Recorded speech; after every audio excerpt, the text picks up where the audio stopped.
The sky above New Geneva was perfect blue. 3 suns hung in the morning sky, casting gentle shadows across the festival grounds. Children ran between colorful tents, their laughter mixing with music that played from speakers hidden among the trees. Parents watched with tired smiles, holding drinks and talking about nothing important. It was the festival of first steps, the day when humanity celebrated the children who would grow up on worlds far from Earth. Ambassador Helena Vasquez remembered bringing her own daughter to this festival 20 years ago. Now that daughter had children of her own, and they were somewhere in this crowd, probably eating too much candy and begging for toys. Helena smiled at the thought as she prepared for her transport to the Galactic Council meeting. "Ambassador, your shuttle is ready," her assistant called. Helena took one last look at the festival. 400,000 people had gathered on the Great Plains outside the capital city. Most of them were families. Most of them were children. She could hear them singing the old Earth songs that humans always sang at gatherings like this. She never saw them again. The Varaxian fleet emerged from hyperspace without warning. 12 massive warships appeared in the sky like dark clouds blocking the suns. The people below looked up in confusion. The Varaxians had no business in this system. They were competitors with humanity, yes, but not enemies. Not yet. The bombardment began 18 seconds after the ships arrived. Plasma fire rained down on the festival grounds. The first strikes hit the center of the gathering, where the main stage had been set up for the children's choir performance. The sound of singing turned to screaming in an instant. Parents grabbed their children and ran, but there was nowhere to run. The Varaxian ships moved in a careful pattern, their targeting computers ensuring that no section of the festival went untouched. Helena's shuttle had just cleared the atmosphere when the attack began. She watched through the viewport as fire consumed the land below. She tried to contact the surface, but all communications had gone dead. She tried to contact the orbital defense platforms, but they had been destroyed in the first seconds of the attack. The Varaxians had planned this carefully. The bombardment lasted 18 minutes. When it ended, the Varaxian fleet jumped back into hyperspace without a single transmission, without a single demand, without a single explanation. They had done what they came to do and saw no reason to stay. Where 400,000 people had gathered to celebrate life, there was now only ash and silence. Helena's shuttle turned back toward the surface, but there was nothing to return to. The rescue teams that arrived hours later found no survivors. The Varaxians had used weapons designed to ensure complete destruction. They had not come to conquer or capture. They had come to send a message. The news reached Earth within hours. It spread across human space like a wave of cold water. People stopped what they were doing and stared at screens showing images of the destruction. They read the names of the dead as they scrolled past. Too many names to comprehend. They saw the pictures of the children who had been playing just hours before. And then came the Varaxian announcement. The Varaxian Dominion released a statement claiming responsibility for the attack. They called it a necessary correction of human expansion into territories the Varaxians considered their own.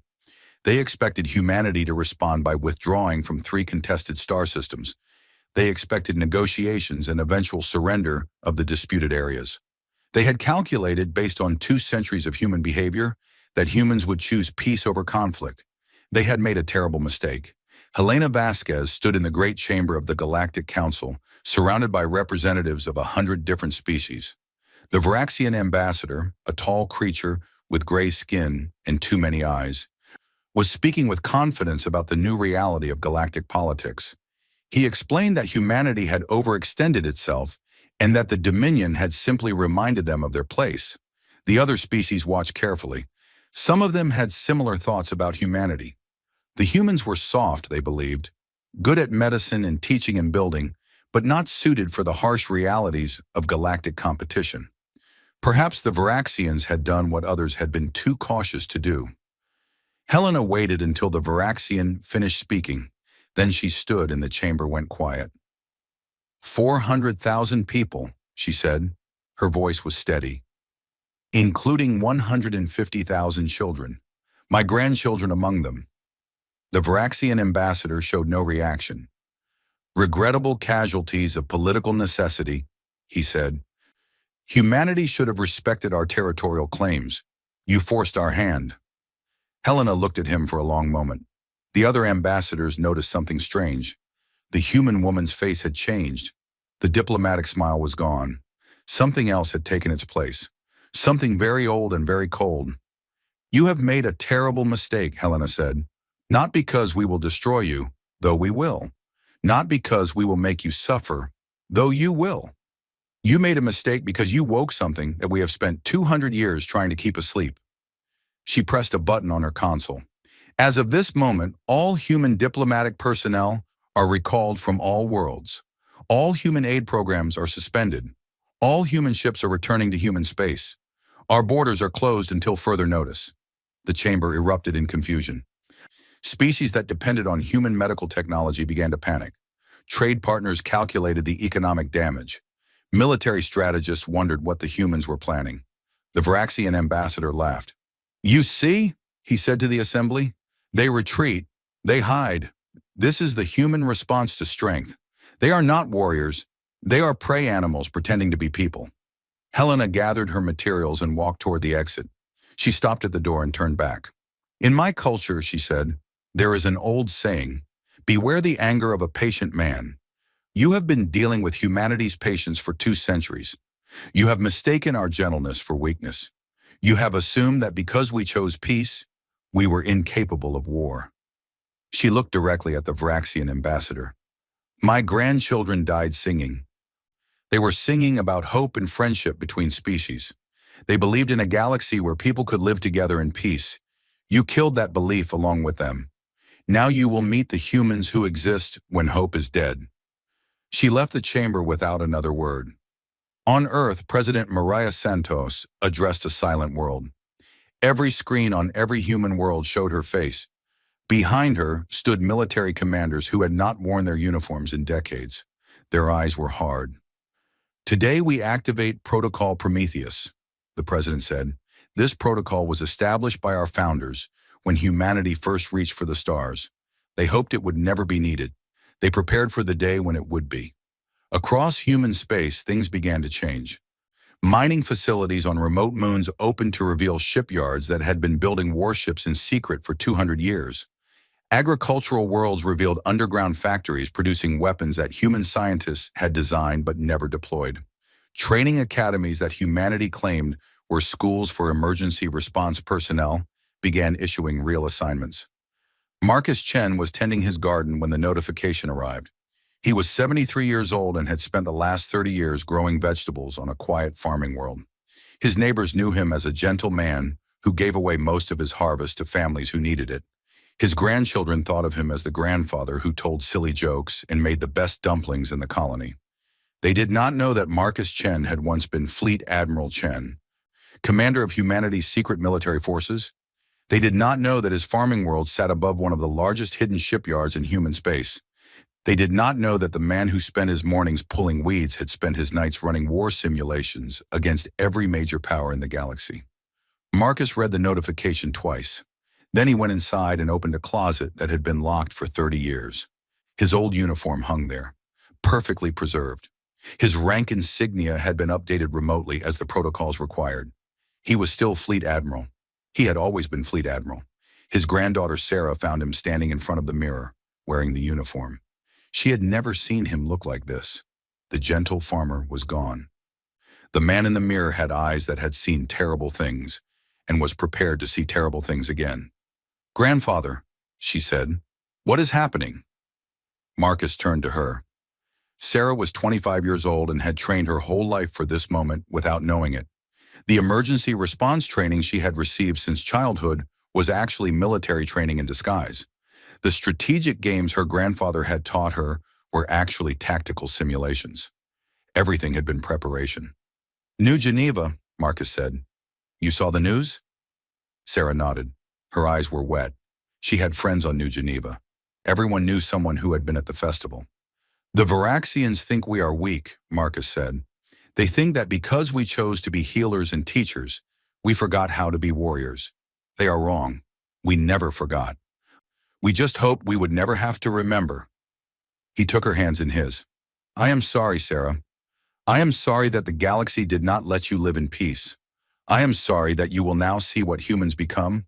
when our children are murdered. I am sorry that I could not protect you from this. 3 weeks later, a message broadcast from human space to every corner of the galaxy. It showed the ruins of New Geneva. It showed the bodies. It showed the small shoes and toys scattered among the ash.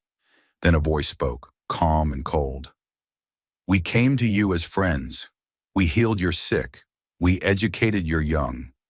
We asked for nothing but peaceful coexistence. And you killed our children. Now meet the other side of humanity. The first human fleet emerged from hyperspace at the edge of Vraxian territory. A Galactic Council observer who witnessed the emergence sent a frantic message home. His hands shook as he typed. They have been building ships for 2 centuries. They have more firepower than the Vraxians have ever seen.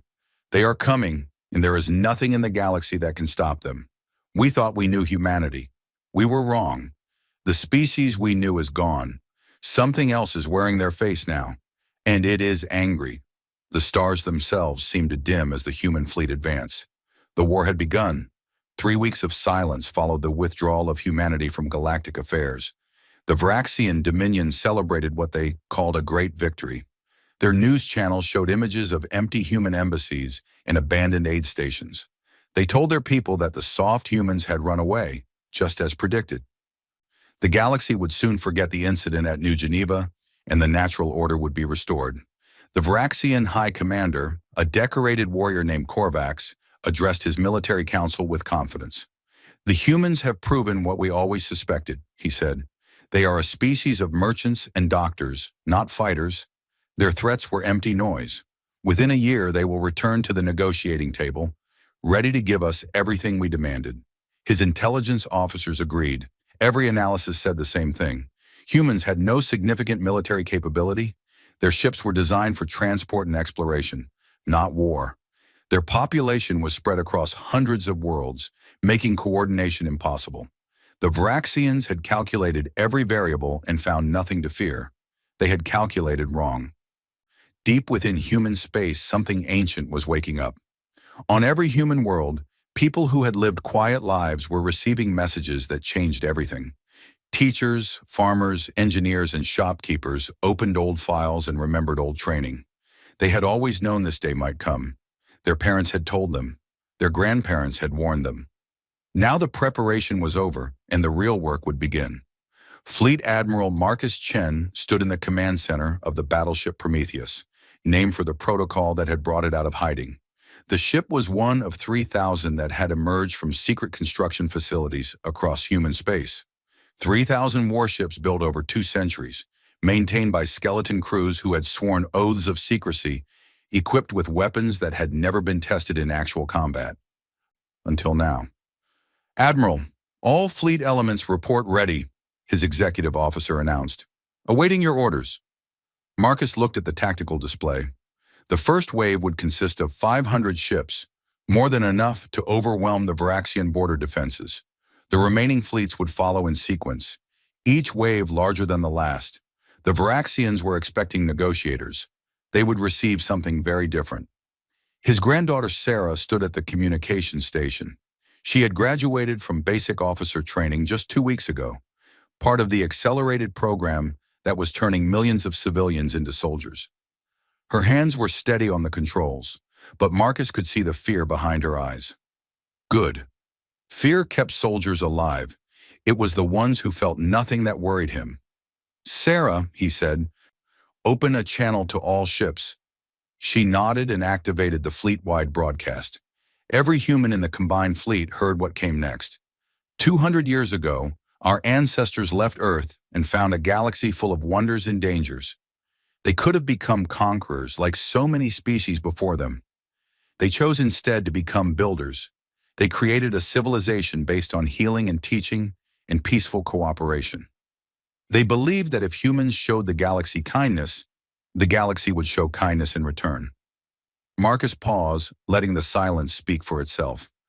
3 weeks ago, the Vraxian Dominion killed 400,000 of our people, including 150,000 children, because they believed our kindness was weakness. They believed that centuries of peace had made us forget how to fight. They were wrong. He stood straighter, his voice hardening. Humanity did not forget. We never forgot. We simply hoped we would never need to remember. That hope died on New Geneva along with our children. Today we stop hoping. Today we remember. Today the galaxy learns what humanity becomes when our children are murdered. The channel closed. The fleet began to move.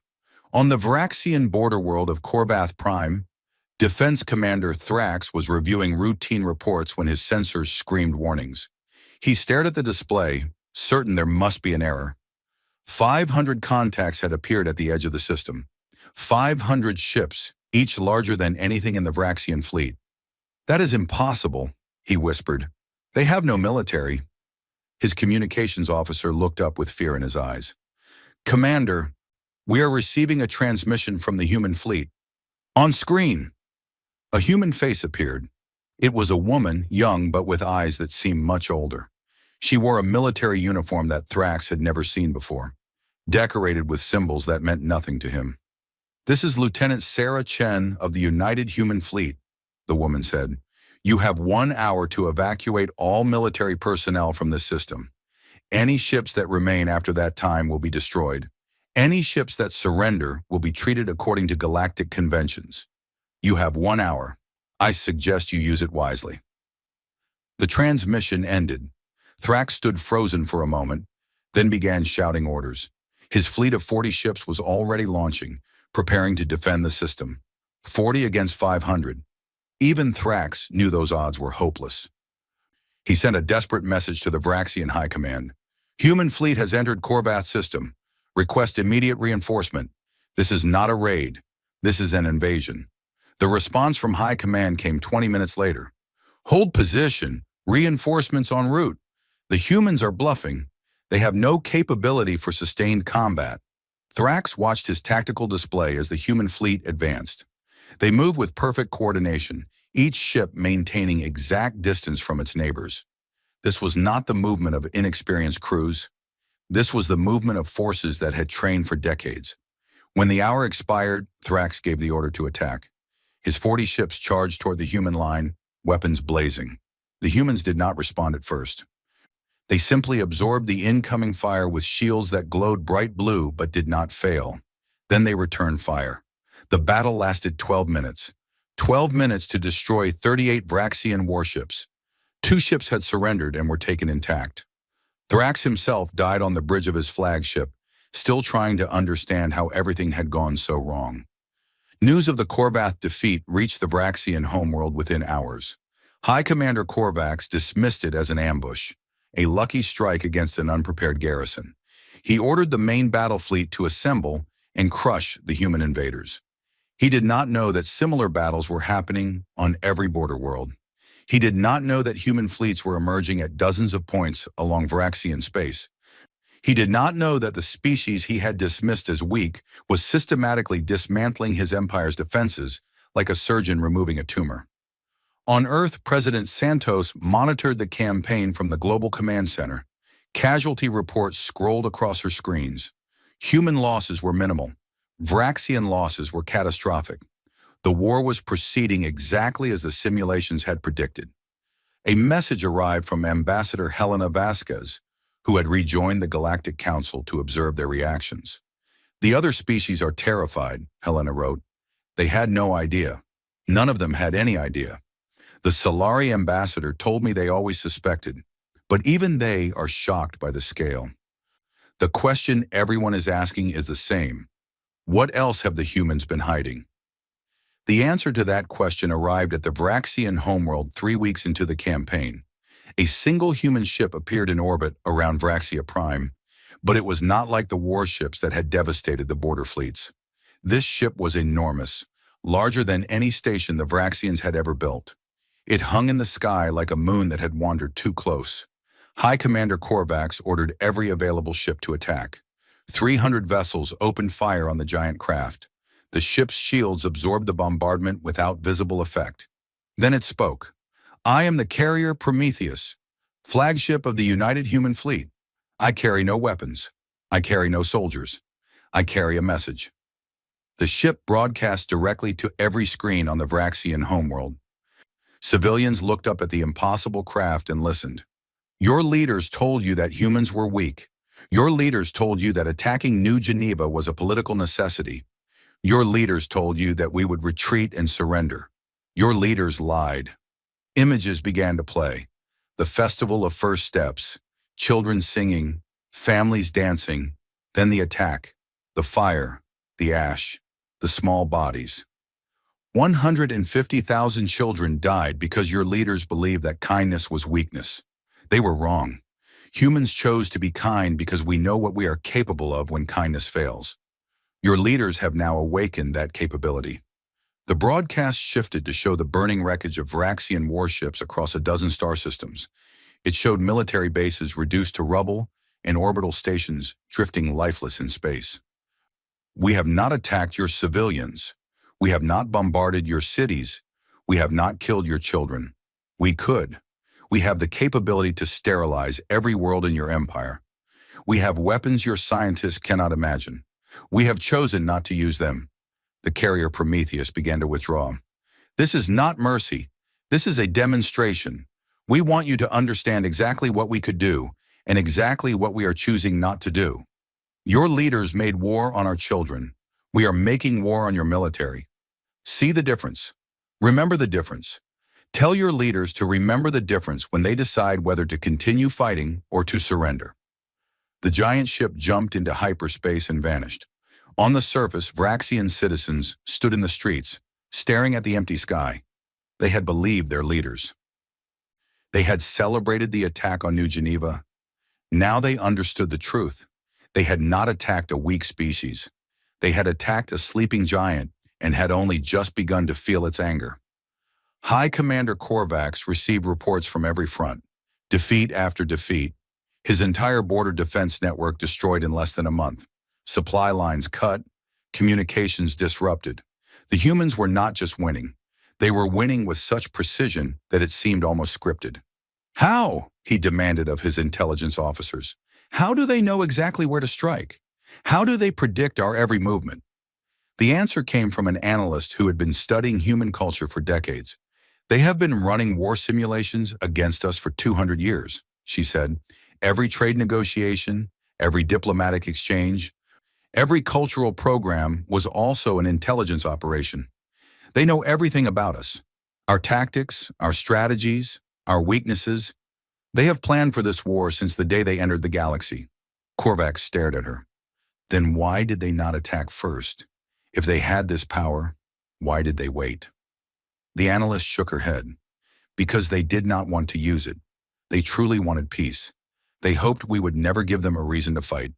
But we did. We killed their children. And now they will not stop until they have made absolutely certain that it can never happen again. Outside the windows, the Varaxian sun was setting. Somewhere beyond that sunset, human fleets were advancing. And there was nothing the Varaxians could do to stop them. 6 months after the attack on New Geneva, the Varaxian dominion was broken.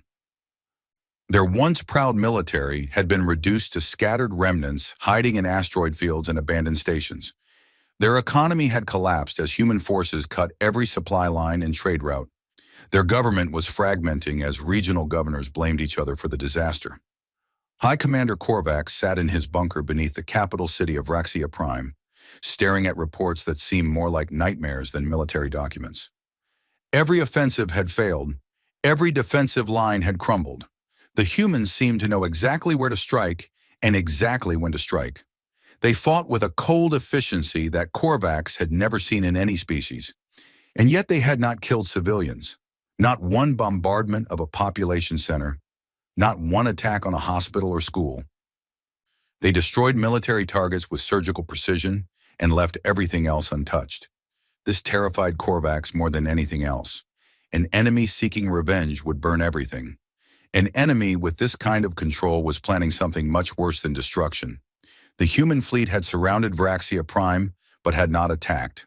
They simply waited, blocking all traffic in and out of the system. The Varaxian homeworld was under siege, but it was a siege without violence. The humans were letting the Varaxians destroy themselves. In the capital city, riots had broken out. Citizens who had once celebrated the attack on New Geneva now demanded the heads of the leaders who had ordered it. Statues of Korvax were torn down and burned. Moderate politicians who had opposed the attack were suddenly popular.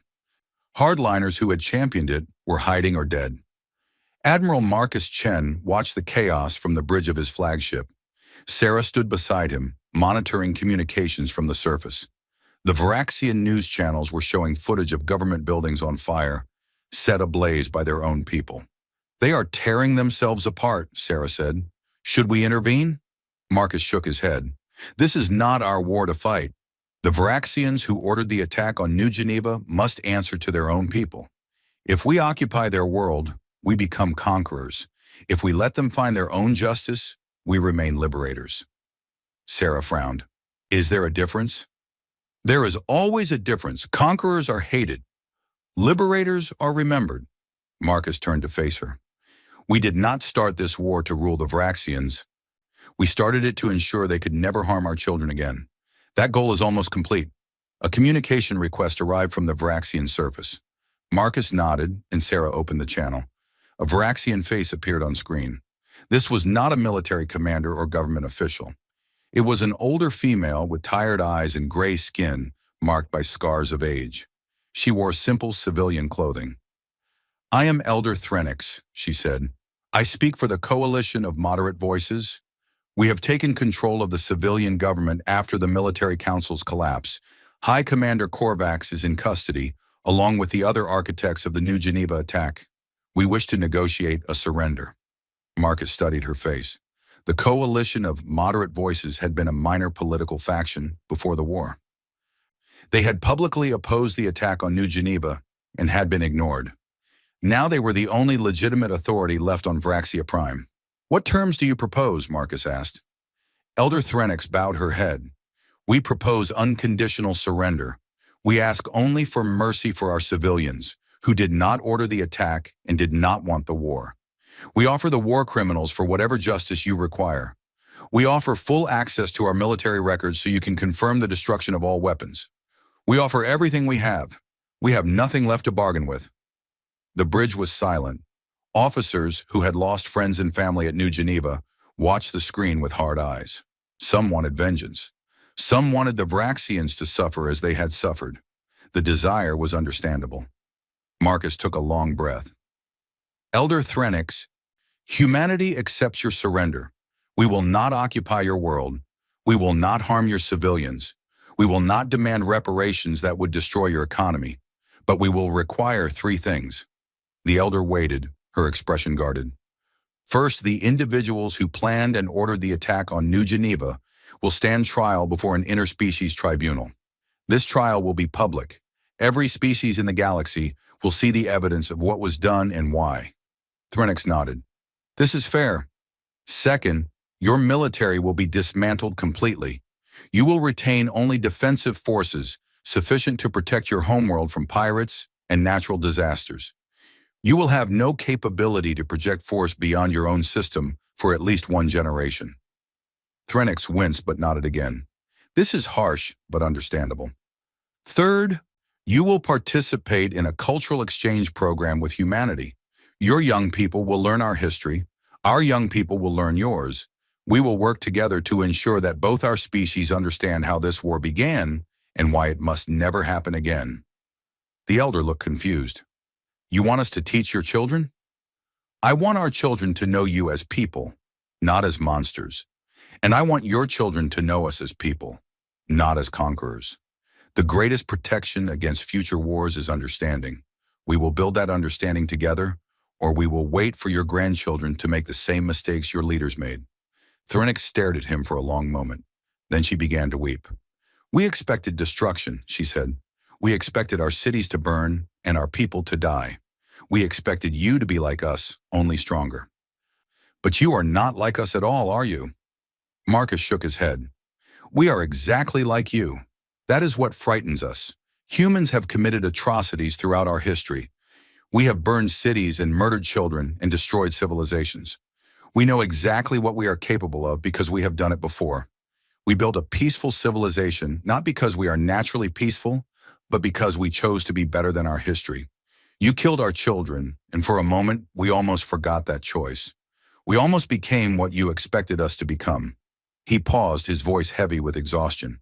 We chose not to. We chose restraint. We chose precision.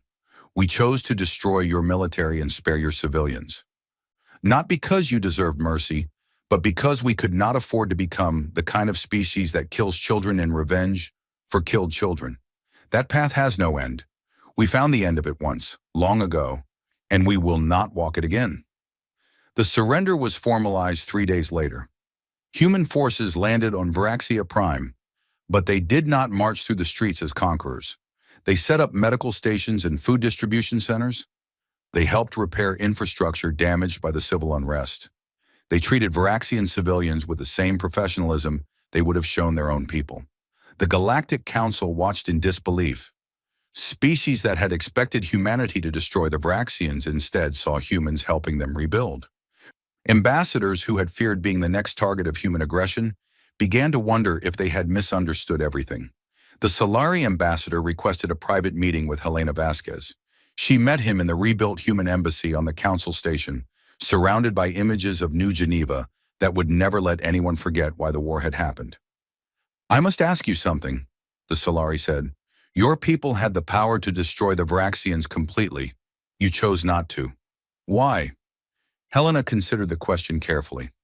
Because destruction would have changed us more than it changed them.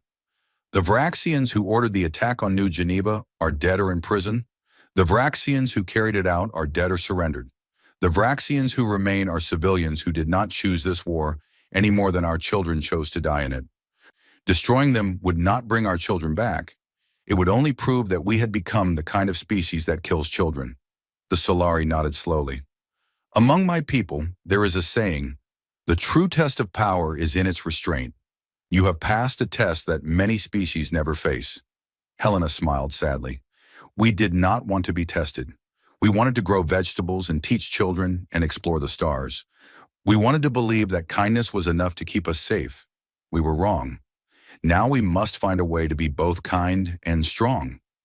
It is harder than it sounds. On Varaxia Prime, Sarah Chen had been assigned to a reconstruction team in one of the capital's outer districts. She worked alongside Varaxian volunteers, clearing rubble and distributing supplies.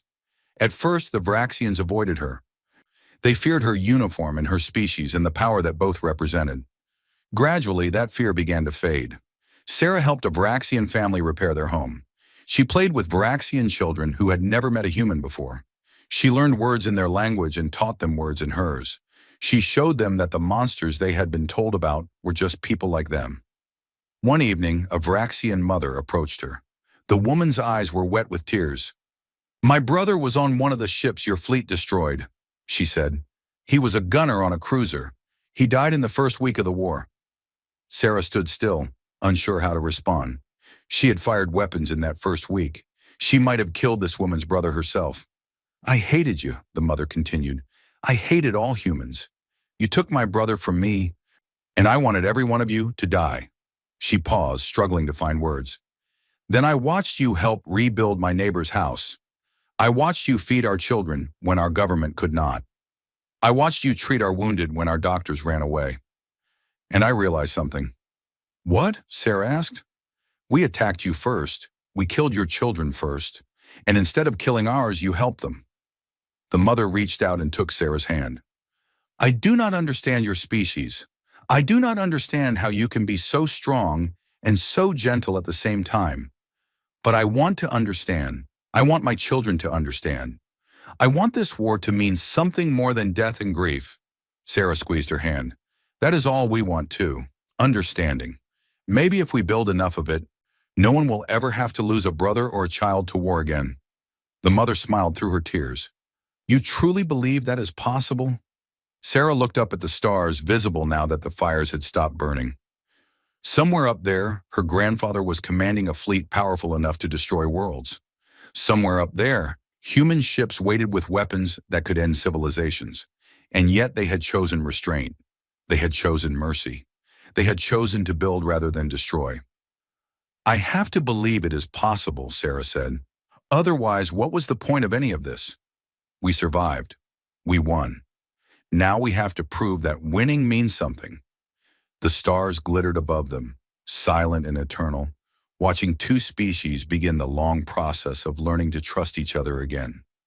1 year after the surrender, the War Crimes Tribunal began. The Galactic Council had never hosted such an event. Representatives from every known species gathered to witness the trial of those who had ordered the attack on New Geneva. The evidence was overwhelming. The defendants had no defense except to claim that they had acted in what they believed were their people's best interests. The prosecution was led by a human legal team, but the judges came from 12 different species. This was humanity's demand. They did not want the trial to look like revenge. They wanted it to look like justice, blind and impartial, and based purely on the facts. High Commander Korvax sat in the defendant's box, stripped of his rank and his pride. He had led armies that conquered star systems. Now he sat in chains while aliens debated his fate. His expression was empty, as if he had already accepted whatever judgment would come. The trial lasted 3 months. Every piece of evidence was examined. Every witness was heard. The defendants were given every opportunity to explain their actions. When the verdict finally came, no one was surprised. Guilty on all counts. Crimes against sentient beings, deliberate targeting of civilians, mass murder of children. The sentences varied from life imprisonment to execution, depending on each defendant's level of involvement. Korvax was sentenced to death. He accepted the verdict without emotion. His last words, was spoken to the assembled gallery, were unexpected. "I believed that humans were weak," he said. "I believed that attacking them would bring my people glory and territory. I was wrong. I was wrong about everything. Humans are not weak. They are the strongest species in this galaxy, not because of their weapons, but because of their restraint. They could have killed every Vraxian alive. They chose not to. I have no such restraint. That is why I am here, and that is why they are not." He turned to face the human delegation. "I killed your children because I thought it would make you afraid. Instead, it made you terrible. And even in your terribleness, you were more merciful than I could ever be. I do not understand your species. I do not think I ever will. But I know now that the galaxy belongs to you, not because you conquered it, but because you earned it." The execution was carried out the following day. It was not broadcast. Humanity had no interest in spectacle. Justice had been served. That was enough. The tribunal's conclusion marked the beginning of a new phase in galactic history. The evidence presented during the trial had revealed the full extent of humanity's hidden power. Every species now knew that the gentle humans they had traded with and learned from had been secretly building one of the most powerful military forces ever assembled. They had lied for 2 centuries, and they had lied convincingly. Some species were angry. They felt betrayed by humans who had presented themselves as peaceful while preparing for war. The Calori Confederation filed a formal complaint with the Galactic Council, accusing humanity of deception and demanding that they dismantle their military. The human response was delivered by Ambassador Helena Vasquez, who had aged 10 years in the 12 months since New Geneva. Her hair was white now, and her face was lined with grief that would never fully heal. But her voice was strong. "Humanity deceived you," she admitted to the council. "We built weapons in secret. We trained soldiers while claiming to have none. We prepared for war while preaching peace. All of this is true. We apologize for the deception, but not for the preparation." She looked around the chamber at the faces of 100 species. "For 2 centuries, we tried to show you that kindness could be strong. We healed your sick and taught your young, and asked for nothing in return. We hoped that if we were good neighbors, you would be good neighbors in return. Most of you were, but some of you looked at our kindness and saw weakness. Some of you wondered what would happen if you attacked us. Some of you made plans." Helena pulled up a display showing intelligence reports. "We know about those plans. We have always known. The Vraxians were not the only species that considered attacking human space. They were simply the first to act. Our deception was not malicious. It was protective. We hid our weapons because we hoped never to use them. We revealed them only when we had no other choice." She turned off the display. "If we had been honest about our military from the beginning, many species would have seen us as a threat to be destroyed. We would have spent 2 centuries fighting wars instead of building schools. More children would have died, both human and alien. Our deception was the price of peace. We paid it willingly. The Kalori ambassador rose to respond. And what assurance do we have that you will not use these weapons against us? You have proven that you can hide your true capabilities. How do we know you are not hiding something even worse? Helena smiled sadly. You do not know. That is the honest answer. We could be hiding weapons that make our current fleet look like toys. We could have plans to conquer every species in the galaxy. We could be waiting for the right moment to strike. The chamber went very quiet. But if that were true, Helena continued, why did we spare the Varaxians? We had every justification to destroy them. Our people demanded revenge. Our military had the capability to deliver it. We chose restraint instead, not because we are weak, but because we refuse to become monsters. She spread her hands. This is the only assurance we can offer. We will not attack anyone who does not attack us first. We will respond to aggression with overwhelming force, but we will always stop short of genocide. We will be terrible enemies and loyal friends. The choice of which we become belongs to you. The council debated for weeks. In the end, they reached no consensus. Some species accepted humanity's explanation and continued their partnerships. Others withdrew to consider their options. A few began building their own secret military programs, determined never to be caught unprepared again.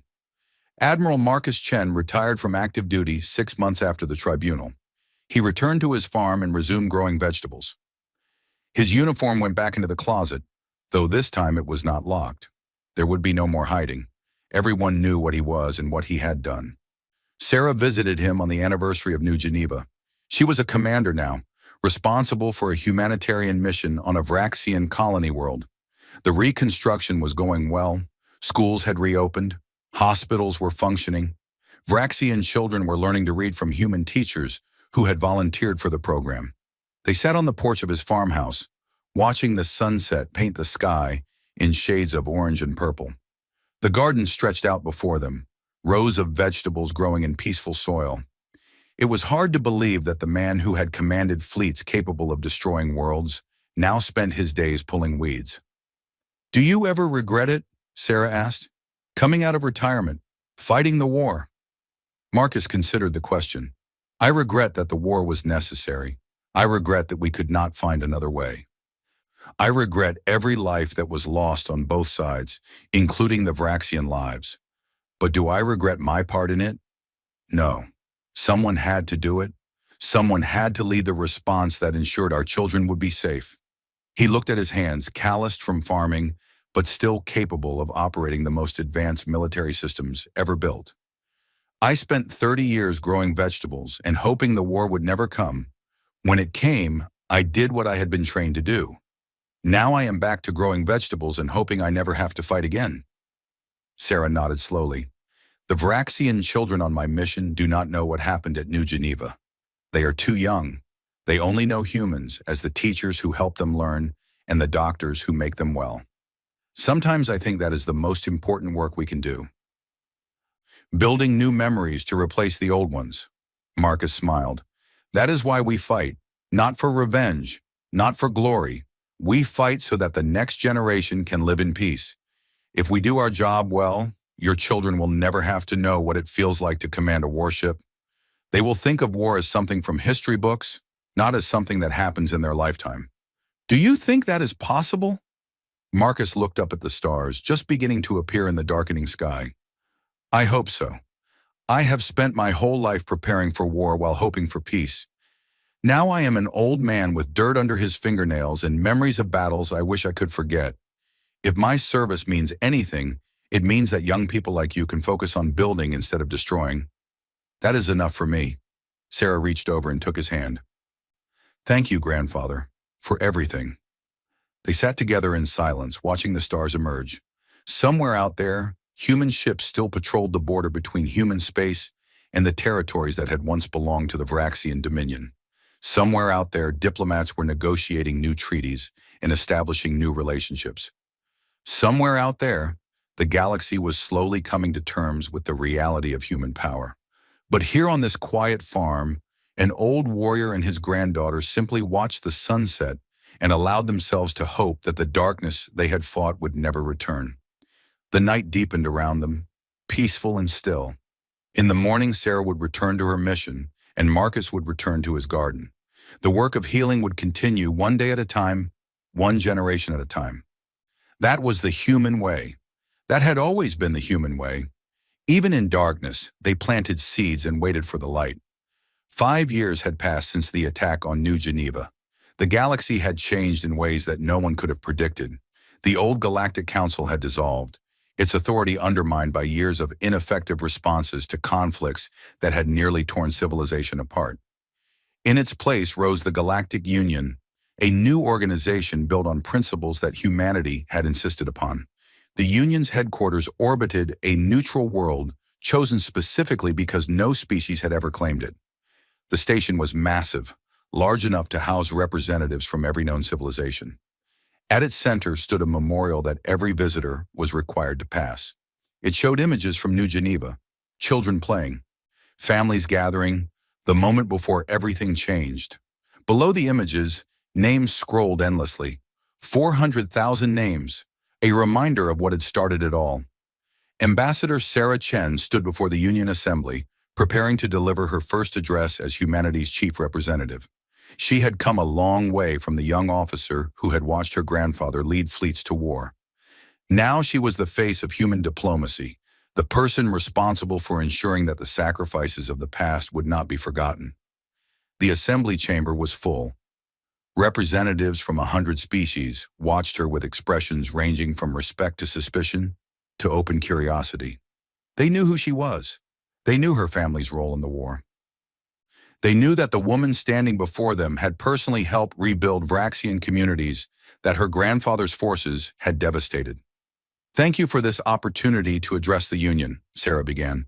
"I stand before you as a representative of humanity, but also as a witness to the events that brought us here.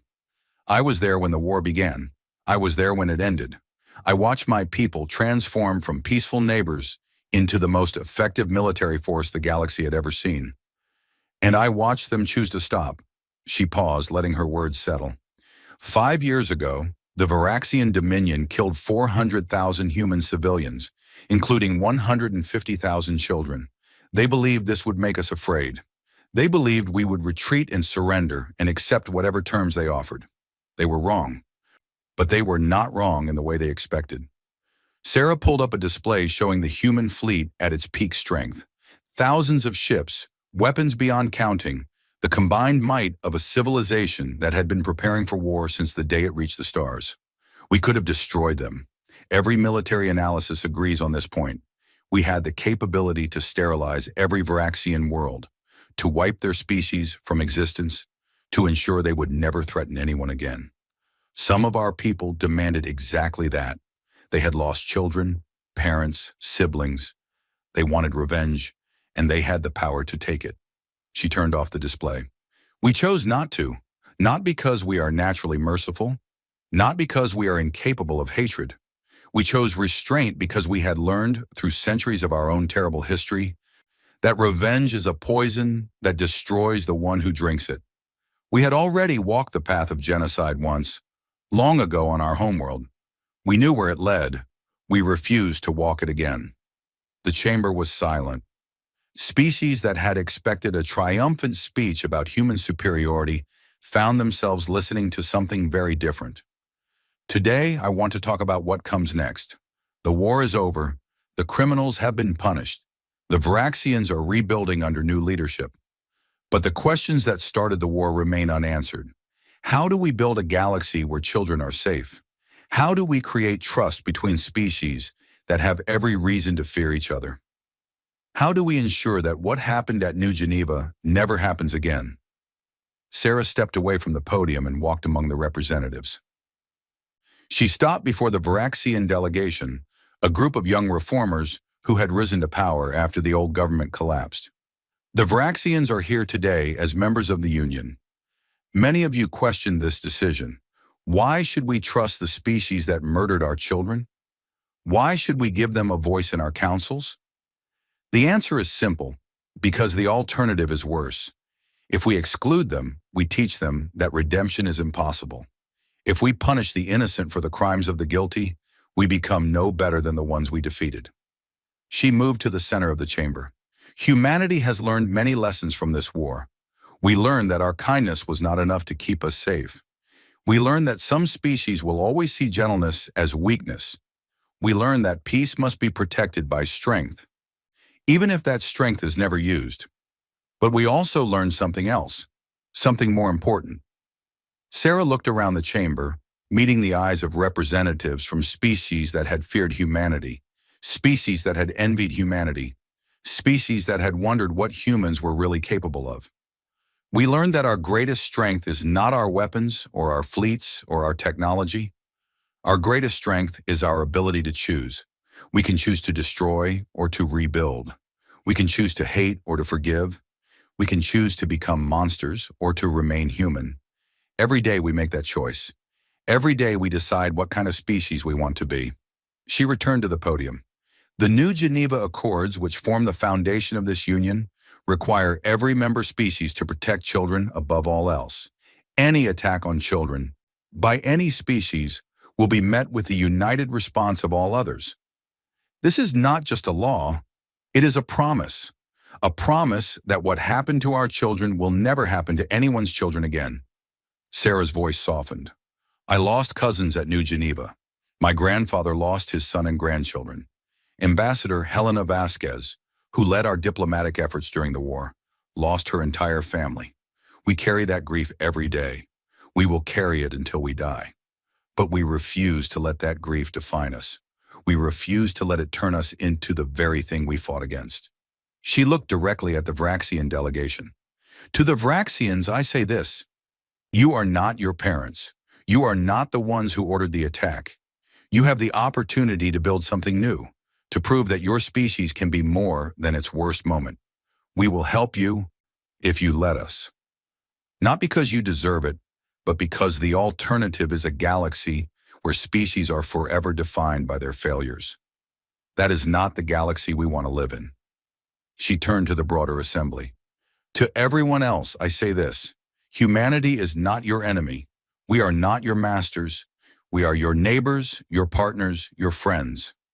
We have shown you our darkness because we wanted you to understand our light.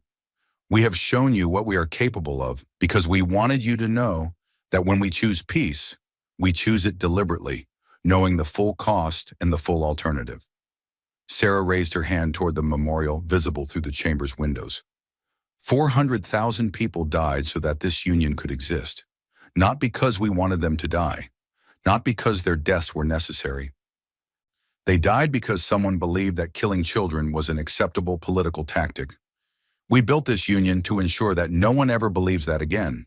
We built it on the graves of our children, and we will defend it with everything we have. She lowered her hand. But we will not defend it with hatred. We will not defend it with revenge. We will defend it with justice, with compassion, and with the unyielding determination to be better than our worst instincts. That is what humanity offers the galaxy. Not our strength, not our technology. Our choice. Our daily, deliberate, difficult choice to be kind in a universe that does not reward kindness. Sarah took a deep breath. We showed you our darkness so you would understand our light. The darkness is always there. It will always be there. But the light is a choice. Every species in this chamber has the same choice. Every day you decide whether to build or destroy, whether to trust or fear, whether to reach out your hand in friendship or close it into a fist. She smiled, and for a moment she looked like the young officer she had once been, full of hope despite everything she had seen. Choose wisely. Choose kindness. Choose trust. Choose to build a galaxy where children can grow up without fear. That is what our children would have wanted. That is what they were singing about on the day they died. They believed in a galaxy where species could live together in peace. Let us build that galaxy in their memory. Sarah stepped back from the podium. The chamber was silent for a long moment. Then slowly the representatives began to stand. First the humans, then the Solari. Then species that had opposed humanity in the past. One by one, they rose to their feet, acknowledging not victory, but commitment, not strength, but choice. Outside the chamber windows, the stars burned bright against the darkness of space. Somewhere out there, human ships still patrolled the borders, ready to respond to any threat. But here, in this chamber, something else was being built. Something that might last longer than any fleet or weapon or empire. A promise, a hope, a choice made together by species that had every reason to fear each other, but chose to trust instead. The Union's work was just beginning. There would be setbacks and failures and moments when the old hatreds threatened to return. But today at least the galaxy had chosen a different path. Today at least the children of New Geneva had not died in vain. Sarah Chen looked out at the stars and allowed herself to believe that her cousins, wherever they were, would be proud of what their deaths had built. Not a monument to grief, not a memorial to hatred, but a living, breathing commitment to ensuring that no species would ever again have to bury its children because of another's cruelty. That was humanity's gift to the galaxy. Not their weapons, not their technology, their choice, their endless, patient, determined choice to be better than their worst moments. The light of distant suns filled the chamber as the session concluded.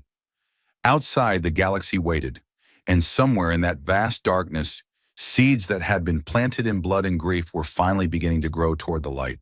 The war was over, the healing had begun, and humanity, as always, had chosen hope.